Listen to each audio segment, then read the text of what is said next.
Assalomu alaykum bo'lajak stewardessalar. Bugun sizlar uchun eng kerakli mavzu suhbat bosqichi haqida gaplashamiz. Ishga kirishingizda eng qiyin va eng oxirgi bosqich bu suhbat bosqichi hisoblanadi. Bu haqida bilishingiz kerak bo'lgan ma'lumotlar juda ham ko'p. Yaxshilab o'rganib oling. Bo'lmasa boshladik. Suhbat bosqichi bu eng so'nggi bosqich hisoblanadi. Ya'ni siz bo'y, vez va boshqa etaplardan o'tganingizdan keyingi bosqich bu suhbat bosqichi hisoblanadi. Ushbu bosqichda siz ishga oluvchilar bilan yuzma-yuz tarzda suhbatlashasiz va o'zingizning barcha qobiliyatlaringizni, bilimlaringizni va dunyoqarashingizni ochib berish imkoniyati sizda bo'ladi. Suhbat bosqichi O'zbekiston va chet el aviakompaniyalarida turli xil bo'ladi. Keling, avvalo O'zbekiston aviakompaniyalaridagi suhbat bosqichi haqida gaplashamiz. Siz aviakompaniyalarga hujjatlaringizni tayyorlab topshirganingizdan keyingi bosqich bu suhbat bosqichi hisoblanadi. Suhbatda sizdan ingliz, rus va o'zbek tillarida turli xil savollar so'rashadi. Sizdan til bilishdan tashqari tarix va geografiyadan yaxshi bilimga ega bo'lishingiz ham talab etiladi.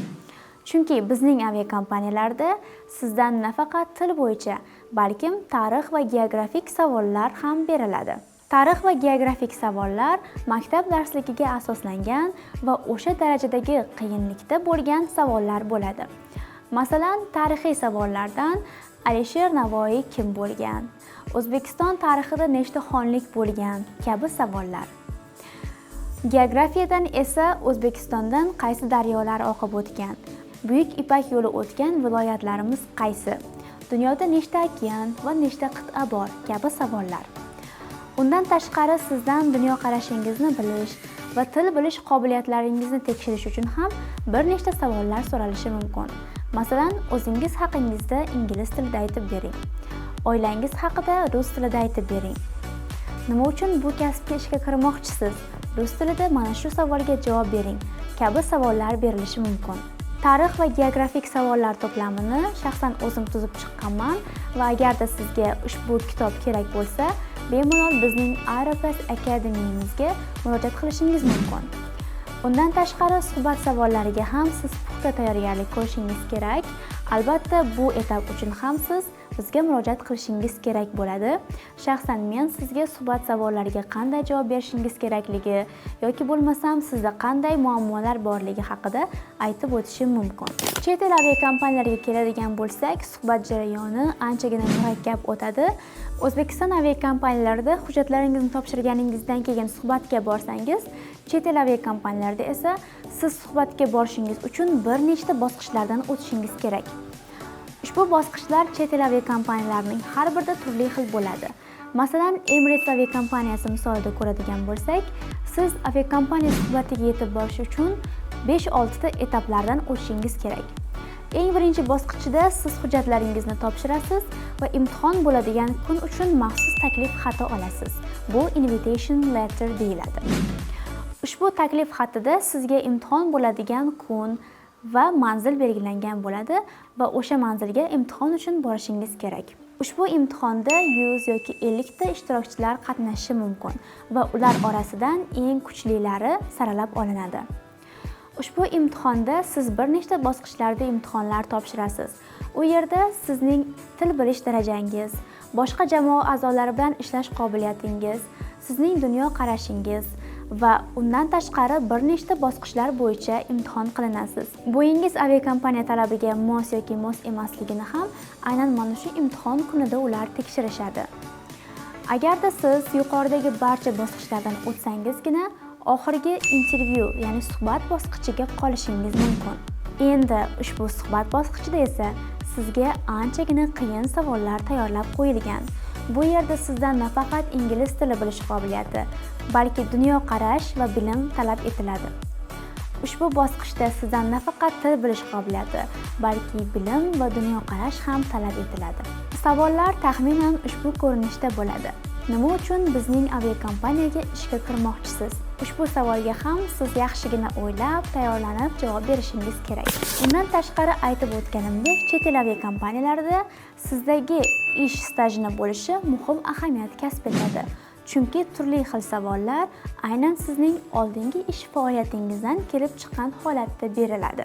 Bunday savollardan biri oldingi ish vaqtingizda sizda bo'lgan muammo haqida gapiring va u muammodan qanday qilib chiqqansiz va u muammoga qanday qilib yechim bergansiz degan savol bo'lishi mumkin. Bu savolning maqsadi esa sizning muammoga yechim topish qobiliyatingizni tekshirib ko'rish. Agarda ushbu savollarga ular kutganidek javob bersangiz, javob berish bilan birgalikda o'zingizni tutishingiz va dunyoqarashingizni ham yaxshi taraflama ko'rsatib bera olsangiz, ishga kirish ehtimolingiz anchagina oshadi. Chet el aviakompaniyalarida suhbatga qanday qilib yondashishingizdan ko'ra, o'sha imtihonda qanday ishtirok etishingiz muhim ahamiyatga ega. Oldingi darslarimda aytib o'tganimdek, ularga har taraflama mukammal, voyaga yetgan va allaqachon yo'lovchilar bilan ishlashni biladigan xodimlar kerak. Shu sababli bir kun davomida bo'lib o'tadigan imtihonda ular sizni har taraflama nazorat qilishadi va tekshirishadi. Siz imtihon bo'ladigan binoga kirib kelishingizdan boshlab o'sha binodan chiqib ketishingizgacha nazorat ostida bo'lasiz. Masalan, boshqalar bilan qanday muloqot qilyapsiz? O'zingizni qanday tutyapsiz? Gapirayotganingizda qanday qilib qo'llaringizni harakatlantiryapsiz? Ingliz tilida bu body language deyiladi. Chet el aviakompaniyalarida ishga oluvchilar hattoki sizning body language, ya'ni tana tilingizga ham e'tibor berishadi. Afsuski, bizda body language, ya'ni tana tiliga unchalik ham e'tibor berishmaydi. Oliy ta'lim yoki maktablarda bu haqida o'rgatishmaydi. Ammo chet el aviakompaniyalarida sizning eng muhim qilishingiz kerak bo'lgan qismlardan biri ham aynan tana tili bilan ishlashingiz. Undan tashqari, siz gapirayotganingizda qanday ovoz tonida gapiryapsiz, qanday ohangda gapiryapsiz va so'zlaringizni qanday qilib boshqa odamga yetkazib beryapsiz, bu ham juda muhim ahamiyatga ega. Masalan, biz nutq so'zlayotganimizda ba'zi bir so'zlarga kuchliroq undov berib gapiramiz, muhim bo'lganligi uchun, va ba'zi qismlarni esa pastroq ovozda gapiramiz. Aynan mana shu qanday ohangda va qanday tonda siz suhbat oluvchiga nutqingizni yetkazib berishingiz ham katta ahamiyatga ega. Bundan tushunishimiz mumkinki, chet el aviakompaniyalariga ishga kirishingiz uchun siz juda ham qattiq va puxta tayyorgarlik ko'rishingiz kerak. Chet el aviakompaniyalariga kirish uchun ingliz tilining o'zi yetarli emas. Siz ham psixologik va barcha taraflama bilimlaringizni boyitgan holatda, o'zingizning ustingizda ishlagan holatda imtihonda qatnashishingiz kerak. Shu sababli ham chet el aviakompaniyalariga ishga kirgan o'zbeklar juda ham kam. Shaxsan men o'zim Birlashgan Arab Amirliklarining Etihad aviakompaniyasiga ishga qabul qilinganimda mana shu bosqichlarning hammasidan o'tganman va bu bosqichlarning qanday bo'lishini juda ham yaxshi bilaman.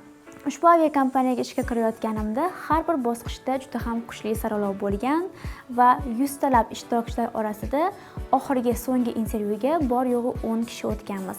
Tasavvur qiling, 100 ta odam ichida 10 ta degani bu juda ham kam foiz ko'rsatkichi. Bu degani chet el aviakompaniyalariga topshirishda sizda raqobat anchagina kuchli bo'ladi. Agarda bu sohaga haqiqatan ham kirishni istasangiz va bu kasb sizning orzuyingizdagi kasb bo'ladigan bo'lsa, siz hozirdan tayyorgarlikni boshlashingiz kerak bo'ladi.